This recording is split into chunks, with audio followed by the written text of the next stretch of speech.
Before we start, a quick disclaimer. This video is basically a shower thoughts session, so take it with a grain of salt.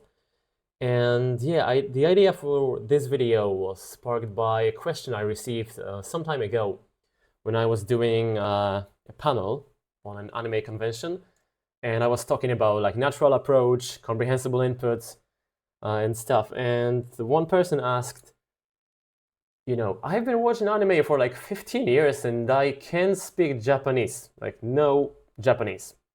Why is that? And I was like, yeah, why is that? I mean, you've been getting input for like 15 years. You should be able to speak at least a little Japanese, right? Well, it turns out that's not the case, and today I'm gonna try to answer that question. Why is that sometimes we just get stuck and their Japanese isn't improving even though we watch tons of anime, okay? So treat it as a shower thoughts session, take it with a grain of salt, but I'm hoping to throw some useful advice your way. That being said, let's get into the video. So, why your Japanese isn't improving and why that's not a bad thing, why that's perfectly fine and normal. So yeah, I think before we get into the good stuff, before we get to the answers to that question, I want to draw something actually. So let me just change the scene a bit. Let's do it like that. And let's draw like a process, like a graph of learning, especially like learning, or rather acquisition, you should say. So essentially the process you go through when you do comprehensible input, when you're trying to learn a language through comprehensible input. So, do we zoom in? Yeah, we can zoom in a bit. Okay. So, the first part of the process is obviously input, right? You need to get your input. But then what happens? What should happen while you're getting your input? You should start noticing stuff, right? So let me give you a quick example. So for example, let's say you're pretty much a beginner, you're starting out with your Japanese, but you notice the word like, I don't know, naritai. Okay? So you've noticed that, okay, I think I get what that means. I think subconsciously, unconsciously, I get what it means. But then, in another video, in another anime, you notice naritakatta. And you're like, wait a second, naritakatta sounds awful a lot like naritai.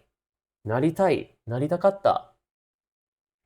And you notice, wait, there is something going on here. Something is going on. So then you get curious, right? You're like, okay, so why in this video, in this context, it was naritai, but why is it naritakatta here? Why is that? Let me check. Let me do some research. Let me ask ChatGPT. What's the difference between naritai and naritakatta? And then you realize, or you learn that, oh, okay, so this is the present form, this is the present tense of I want to become, and this is the past tense. Okay, that makes sense. So now you know that naritai is I want to become, naritakatta is I wanted to become. Because first you did a lot of input, then you noticed that those two are kind of similar. You got curious, what's the difference? You did the research, and then something really fun happens, and this probably will sound relatable. Then you start seeing it everywhere, literally everywhere, right? Start seeing it everywhere. And not like only the naritakatta, you start seeing that katta everywhere. Like, 食べたかった、美味しかった、よかった。待て。Wait. That's the same thing. So could it be that's the past tense? And then again, you can go back here and check, right? And you're like, yes, so katta is the past tense. Yes, unlocked, right? This feels great when you suddenly start realizing, start noticing something over and over again. in different situations, in different contexts, you start theorizing, you start making your own ideas and theories and going back to the research stage and checking whether you're right or not. Okay? So this is really what's going on in our mind, right? You input, you start noticing stuff, you get curious about them, you research, and then you see it everywhere, which really like strengthens this word in your mind, which really reinforces it in your mind.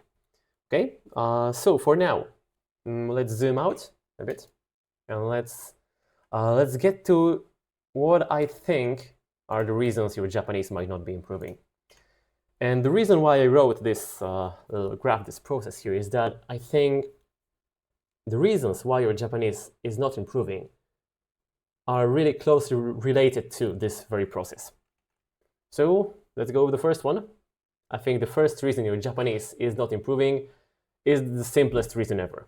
You probably already know what it is, and it's that you're not getting enough input. Not enough input. And this seems simple, right? This seems like obvious and simple, duh, right? But I've noticed that there are a lot of people who don't do enough input. Like really, I do like classes, like online classes for Japanese, more on them later. But I used to have some students, I think I even do have some students now, that's the only input they're getting is during our lessons. So like 60 minutes per week. And sorry to break it down for you, but 1 hour a week is not gonna make you improve, let alone make you fluent, right? That's just not physically enough. So yeah, a lot of people really like don't realize, I guess, that they're simply not getting enough input. And that's as simple as it gets, right? Very simple. And we'll get to what to do about it later. For now, let's just stick to the reasons why your Japanese might not be improving. But you might remember the example I gave in the disclaimer part of the video about the person who asked me that question first, like during the anime convention. So he was like, you know, I've been watching anime for 15 years and I can't speak any Japanese. Why is that? So obviously, the reason is not that they're not getting enough input.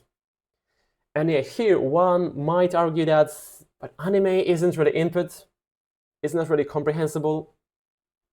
And yet, that is a valid argument. Although, like, come on, 15 years watching anime with subtitles, I think you get at least like few sentences. Like you probably would be able to, should be able to, more or less, you know, more or less speak. Maybe not have a conversation, but at least say something decent in Japanese, right? So in the case of that person, it's not really about input. It's not really about getting not enough input. It's the next step. It's here, noticing. So the second reason I think is not noticing all the patterns, all the like interconnected features of the language.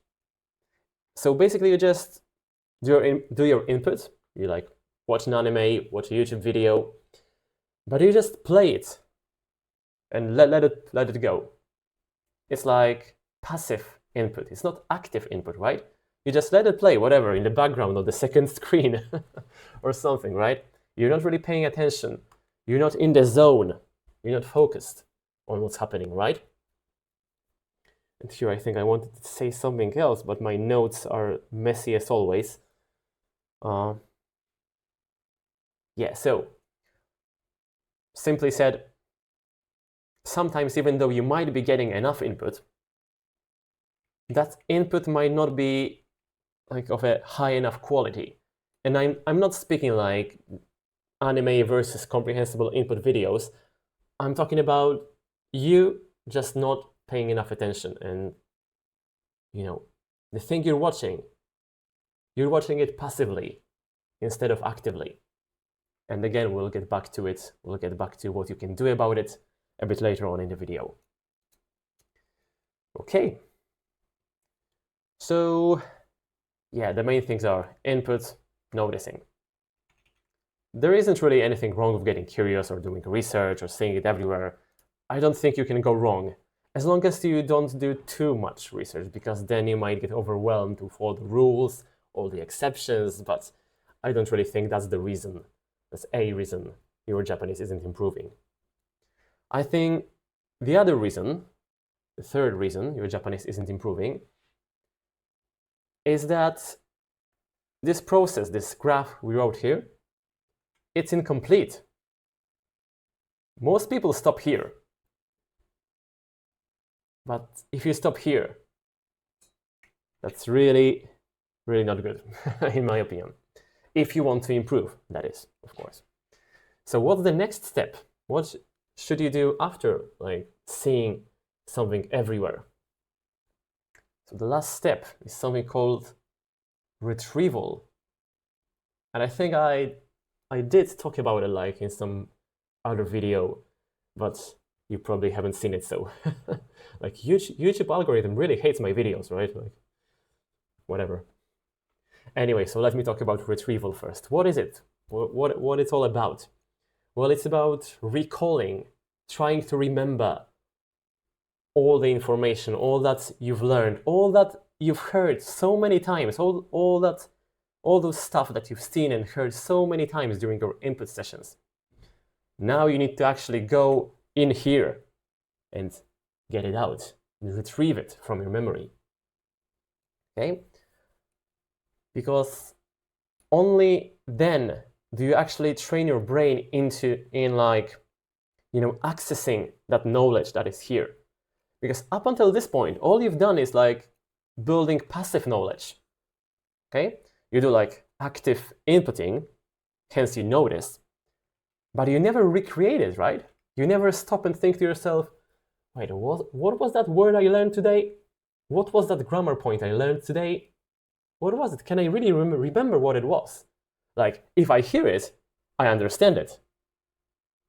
But if I have to say it, it's like a black hole. What was that? Does it feel relatable? I think it does, right?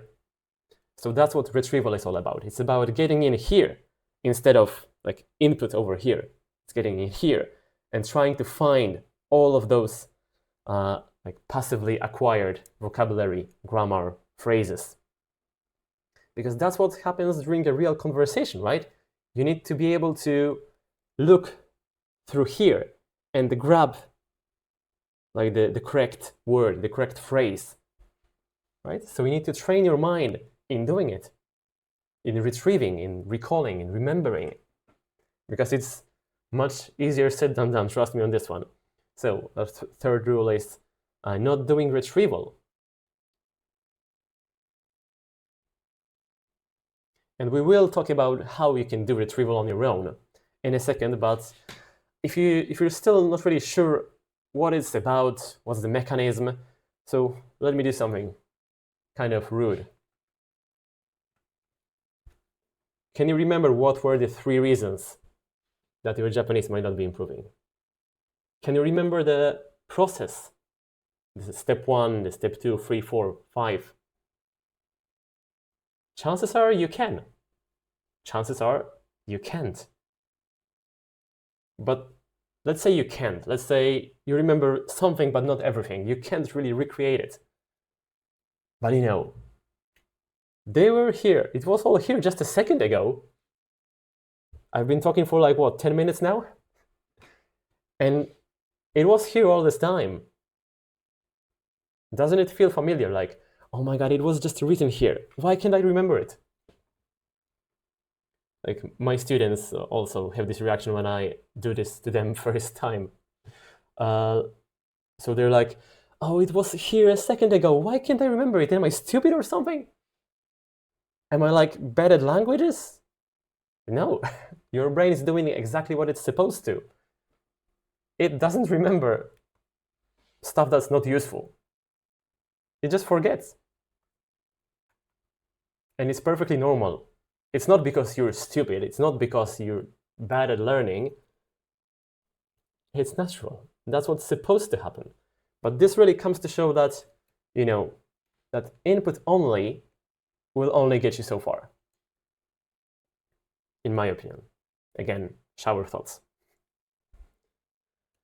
So yeah, for example now, it was here just a second ago, but can you really access that knowledge? Can you really retrieve from your head what it was? What were the 3 steps? What were the steps of the graph I drew? Maybe you can. If you can, great. That means both me and you did a good job. But forgetting is natural, normal. So let me give you like 2 more examples of that retrieval and why I think it's important. So recently on one of my classes, we were talking about planets, like planets in Japanese. So let's draw like a simple solar system. We have Mercury, Venus, Earth, Mars, Jupiter, Saturn, right? Saturn, Uranus and Neptune. I think that's the order. I'm pretty sure. Okay, so as like the preview, like pre-teach segment of the lesson, what I did was just write them down. Okay, so this is suisei. Just kind of ironic because you write it with water. Kind of ironic, I know. Then you have kinsei. Let's skip the kanji for today. Then you have chikyu. Then there's kasei. Then there's mokusei. Dosei. And those 2 are interesting. Those 2 are a bit longer. Wait, there's Uranus, so it's tennosei. I always forget which one is which, even in my native language. So. And the last one is kaiosei.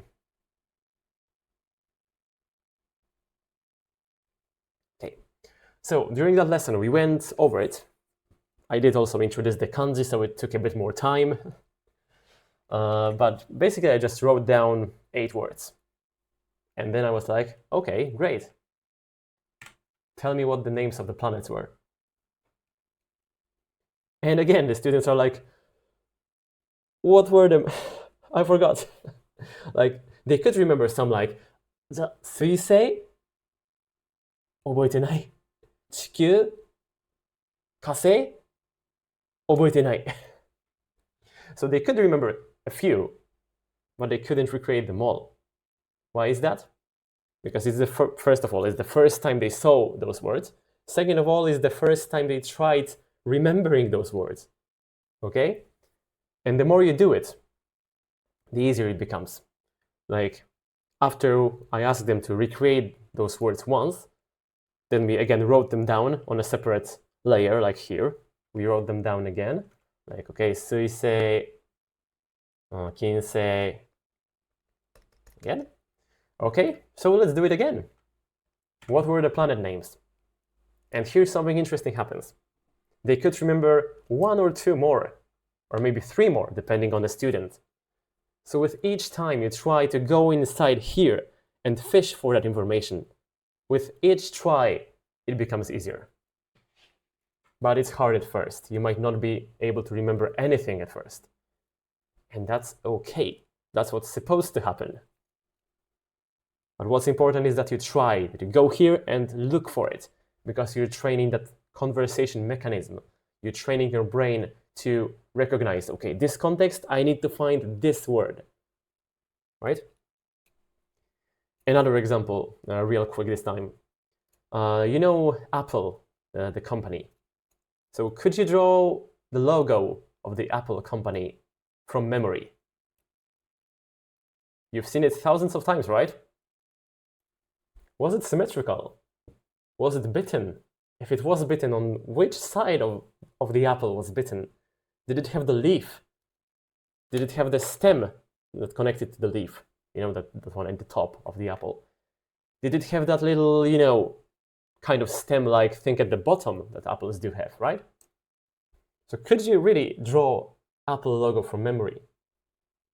Maybe you can. But most likely, your logo will be a bit off. It won't exactly be the same as the real logo. And that's exactly with language learning. That's exactly what happens with language learning as well. You might be able to kind of remember like syllable or two, but I can't really remember what that word was. Because you haven't practiced. You haven't train your brain in accessing the knowledge that's supposed to be in here.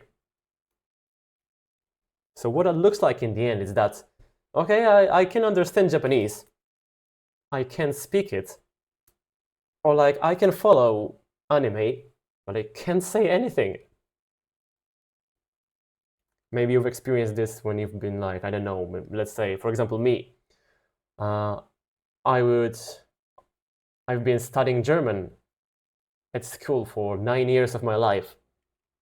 And then I experienced a reality check when I went to Germany and wanted to order, I don't know, I think I went to some restaurant. I wanted to order in German and I was like, I couldn't say a word. I've been learning this goddamn language for 9 years. Nothing came out except of like bitte, please. So yeah, you really do have to do that retrieval practice, and I really do believe that's one of the main reasons, probably the most important reasons why your Japanese is not improving. And nobody talks about it, right? Like, have you ever heard somebody on YouTube talking about retrieval before? Okay, I think I've heard one guy talk about retrieval before, to be fair. But it's not really talked about, right? So remember, don't stop here. Stop here. Or actually, don't stop here. Go back over and over again. Go back to the retrieval. Then you're gonna see some real results. Okay? So, I've talked about retrieval a lot, and this video is already 20 minutes long. Yeah, but there are some more stuff I want to talk about. I just really love learning Japanese, and I really want to share my thoughts because I think that there's genuinely some good advice here. So there is actually a fourth reason I believe your Japanese might not be improving, but we'll get back to this point later. For now, I want to go over what to do about those three. What to do about not doing retrieval, not noticing, not doing enough input. So let's go from the end. Let's go from retrieval, actually. So now you know more or less what it's about. So how do you do it? You can do something simple like what I've shown. Like, let's say you've learned 5 new words today. So at the end of the day, or at the end of your learning session, close the notebook, close the tablet, whatever you're using, and try to remember those 5 words. Try to maybe write them down. It really strengthens the connections in your mind if you write them down. And you might not be able to remember all of them. What do you do then?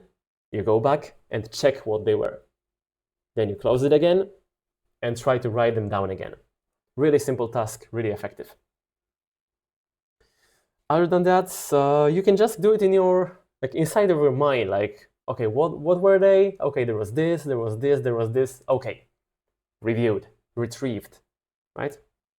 Or if you do flashcards, flashcards are great for retrieval, as long as they force you to remember that Japanese word, that Japanese phrase, that Japanese grammar.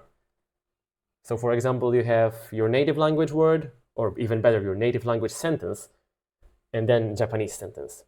Or even better, Japanese sentence with that one word, that key word in your native language, and you have to recreate that one word within that context. It's a really great way to do retrieval if you do flashcards.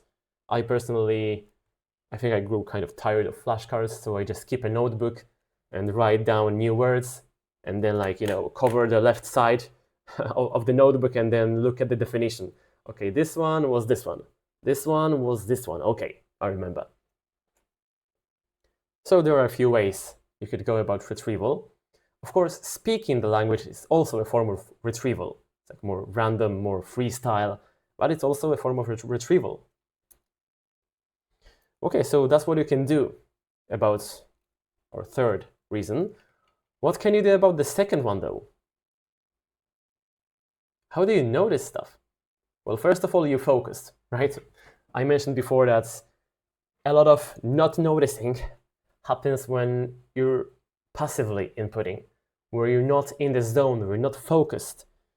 And you don't have that mindset of, okay, I want to find new words, I want to learn something. Without that mindset, it is really difficult to notice stuff. So first of all is focus more. Easier said than done, right? How do you focus? You do something that's fun. You watch something that's fun. If you're not really interested in, I don't know, comprehensible input, if comprehensible input feels boring, just watch anime, just read manga, just watch, I don't know, podcasts or vlogs in Japanese. They might not be as effective as comprehensible input, but at least they are fun. They keep you engaged, they keep you in the zone, right? So then you start noticing more.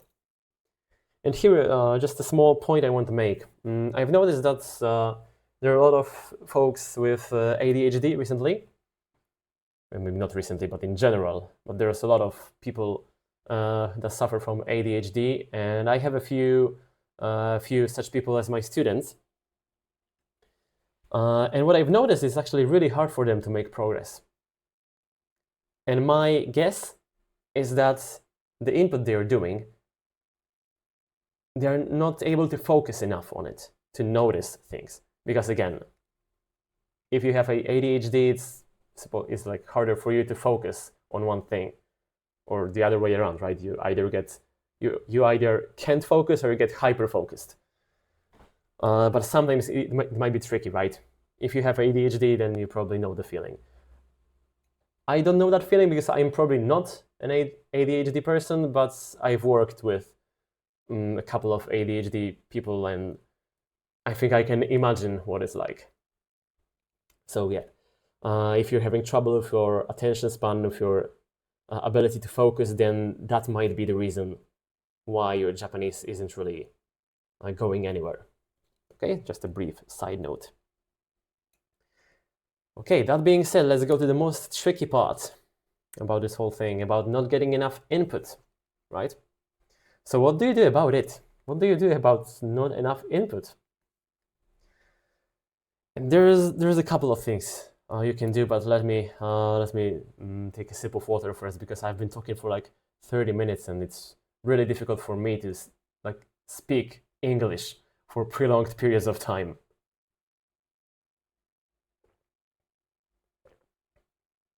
Really, my mouth hurts. Jesus Christ. English is difficult, man. And that's coming from a Polish person.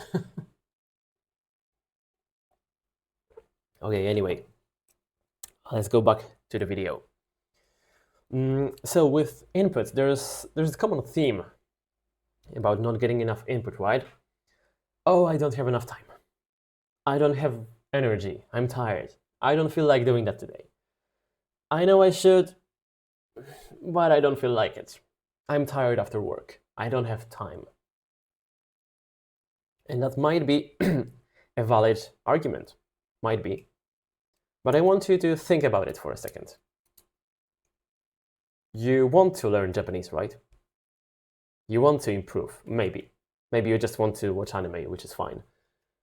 But you decided yourself that you're gonna try. And now you're here coming up with all sorts of excuses that, oh, I'm tired. I don't feel like doing that today. I don't have the energy. So sometimes it's like true. You actually don't have the time. You're tired. You can't do it. Sometimes it's true. We will get back to it. But first, I want you to think about it. That maybe it's not that you don't have enough time. Maybe you're telling yourself that you don't have enough time. Maybe you're telling yourself that, nah, not worth it. Why is that? Maybe there's some kind of a block, like a mental block in here.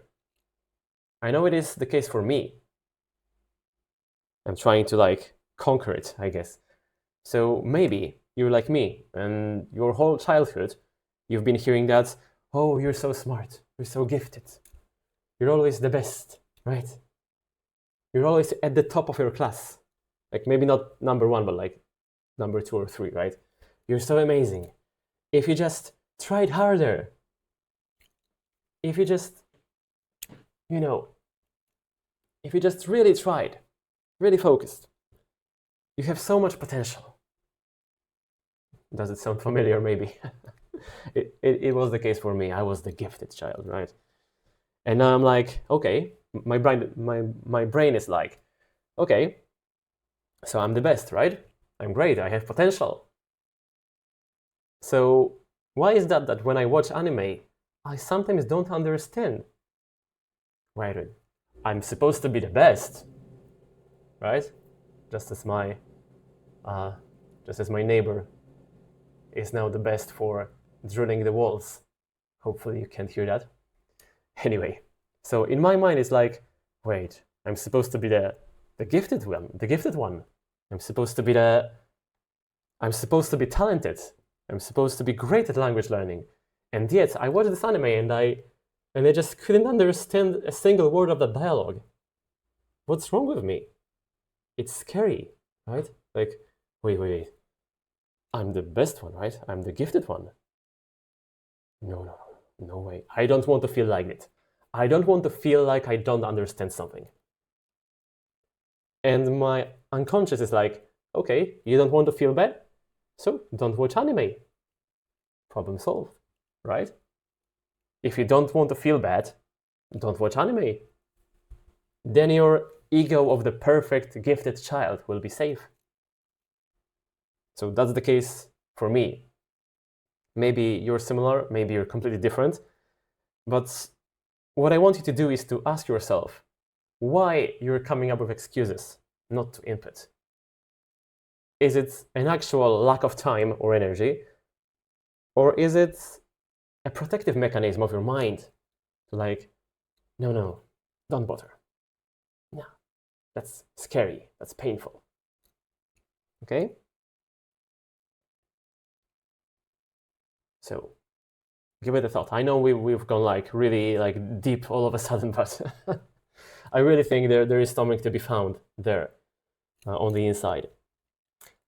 So other than some mental blockages you might have in your mind, the other thing is, in nowadays the Japanese learning community is like, oh, you should reach N1, you should do comprehensible input, you should do this and this. So maybe you've told yourself that, you convinced yourself that, okay, my goal is to reach native level. My goal is to write, I don't know, N4 next year. So I want you to ask yourself another question. Is that goal you're trying to reach, is it really yours? Or is it a goal that you think is yours, but actually is the goal of somebody on the internet? Because maybe all you want to do is just watch anime. You're not really focused. You don't really care about kanji. You don't really care about JLPT. You don't really care about anything else. You just want to enjoy anime like a cultured person. So why should you study kanji then? Your goal is to watch anime, right? So watch anime. Maybe your goal is not your goal after all. Maybe you just need to rediscover what that goal was. Okay? And the last thing about why you might not be getting enough input is that you actually might have no time. Because real life is difficult. Sometimes you're just tired after work. Sometimes you're just, I'll do it tomorrow. Sometimes you just can't physically find time for input. And that's fine, because language learning is supposed to be a hobby, right? If you don't have time today, maybe you will have time for it tomorrow. If not this week, maybe next week. That's okay. But maybe it's that you don't have enough time. Like really, it's true. You don't have enough time, and that's why you're stuck. That's why your Japanese is not improving. But again, that's okay, right? Because you're a real person living a real life. So that's okay. Don't go comparing yourself to like some language geniuses that claim to have learned Japanese in 2 months. Those people exist. But they're not you, right? So not progressing is fine, as long as you're having fun. As long as you know you're doing what you like. And this brings me back here, loosely related. We will talk about the fun some more at the end, but one more thing I wanted to mention, and I wanted to make it last, because up until this point, I think those three, not enough input, no noticing, not doing enough retrieval, are fixable. I think the fourth one is not fixable, at least not easily fixable. Because after working with Japanese learners, after teaching Japanese to like both Polish people, like people from the States, from basically all over the world for a few years now, I've noticed that you might be doing a lot of input. You might be noticing, you might be trying to notice, you might even be doing retrieval on my classes on your own. But sometimes you're just not good at languages. Not being good.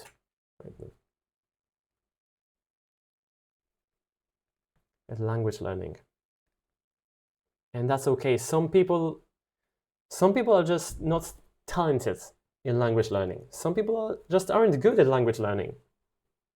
I'm fortunate enough to be pretty good at language learning. My dad speaks like 5 languages. So to me, it's easier. But to some people, like language learning is really difficult. Their brain isn't like made for language learning. It's made for different things, but not for language learning. And if you're naturally not good at language learning, you might be getting enough input. You might try to notice things, you might do retrieval and still not progress. Because it is harder to focus. It is harder to notice. It is harder to understand explanations. It is harder to retrieve. It's like you're playing, the Japanese learning game on hard mode. しょうがない. Can be helped. Some people just are like that, and that's not a bad thing. It's just a thing. So sometimes if you're wondering why your Japanese might not be improving, well, maybe it just so happens that you're not good at languages. And that's not your fault. Okay.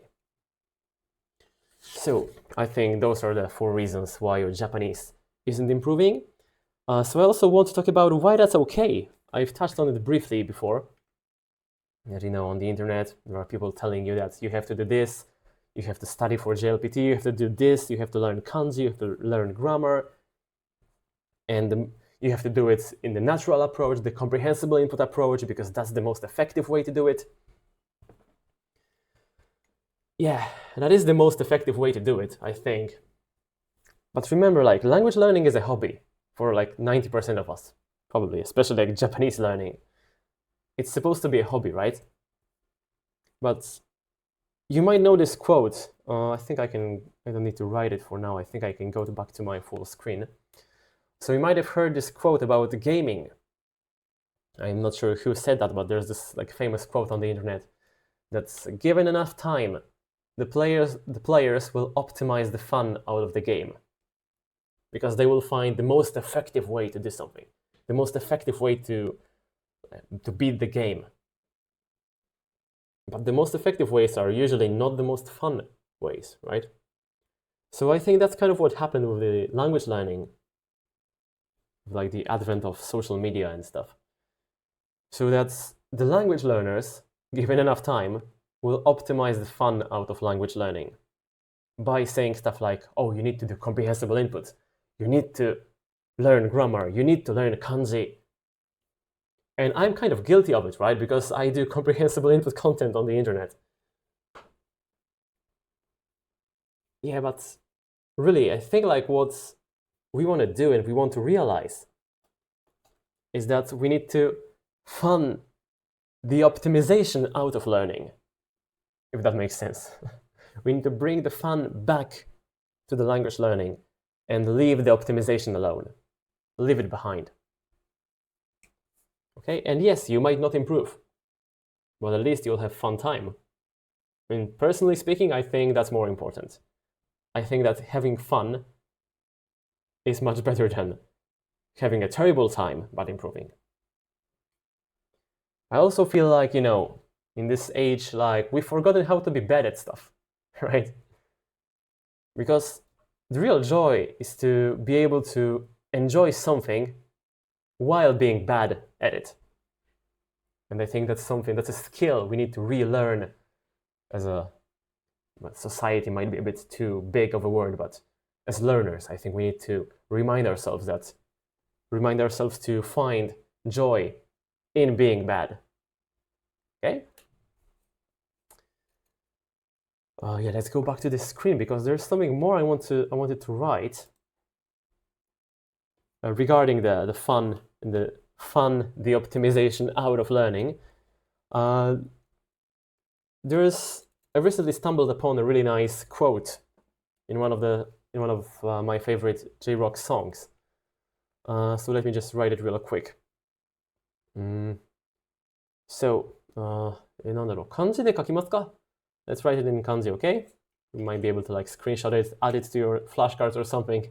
It's a really cool example. Okay, so 間違い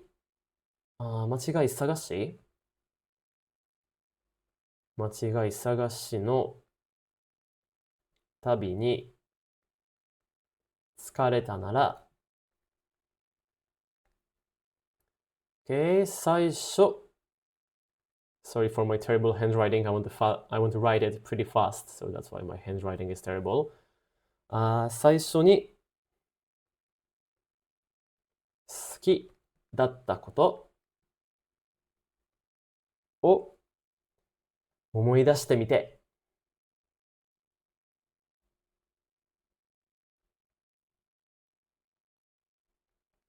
そう。間違い探しの旅に疲れたなら、最初に好きだったことを思い出してみて。So, a rough translation into English would be, if you're tired of or if you've gotten tired on the journey of looking for mistakes, just try remembering what was the thing that you liked in the first place.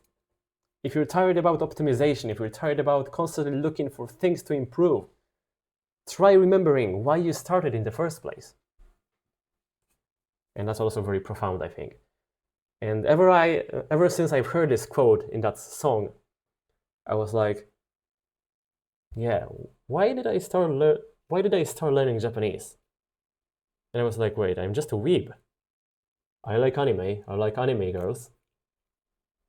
And before I noticed, I got caught up in this like trying to reach a certain level, like the native level, like the N1 level or something. Also, my teacher's ego is like, oh, you're a teacher, you're a tutor, you should be perfect. Your Japanese should be perfect. But then I'm like, okay, so why am I here in the first place? Like, why am I here talking to you guys on the internet about the Japanese language? It's like this domino meme, like, you know, there's this domino pieces, sorry. Let's go back to white. Domino pieces. And you know, here I am talking to you guys about like how to learn Japanese. And it all started with like 10-year-old me thinking Misty from Pokemon is kind of cute, right? So it all went downhill from there. So yeah, I've been a weeb. I am a weeb. Hopefully I will be a weeb in the future. So that's why I enjoy Japanese. I enjoy anime. So yeah, I should just watch anime and sometimes notice something, sometimes write a new word, sometimes learn a new word in the process. But it's all about remembering why you're here. And I'm here because anime girls, not gonna lie. Okay, there is some more stuff that I wanted to say, but we will be wrapping things up shortly. It's almost an hour. Just I'm really sorry about this video stretching for almost an hour, but as you can hopefully hear, I'm really passionate about this stuff. I really love talking about this stuff. And I think some of the things I've talked about aren't talked about enough, aren't getting enough attention.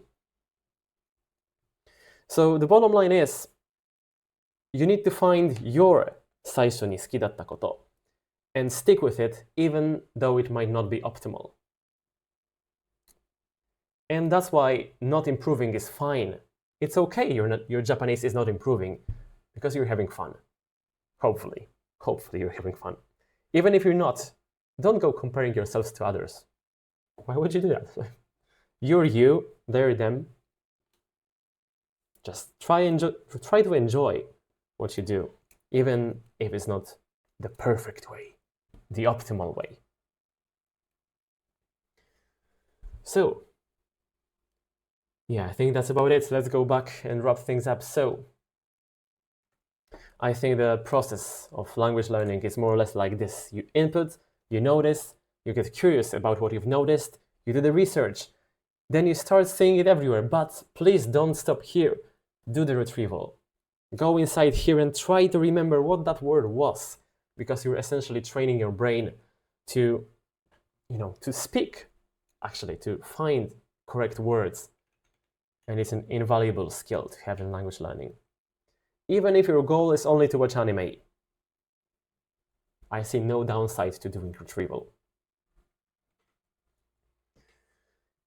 And the reasons why you might not be improving is that you don't do enough input, you're not noticing, you're not doing retrieval, and maybe you're just not good at languages, which is fine.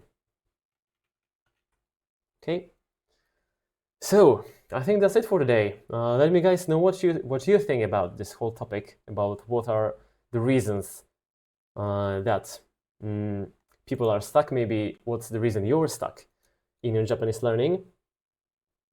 And yeah, let me know what's your 最初に好きだったこと. What's the thing that got you in Japanese learning in the first place? Because that might be the hint.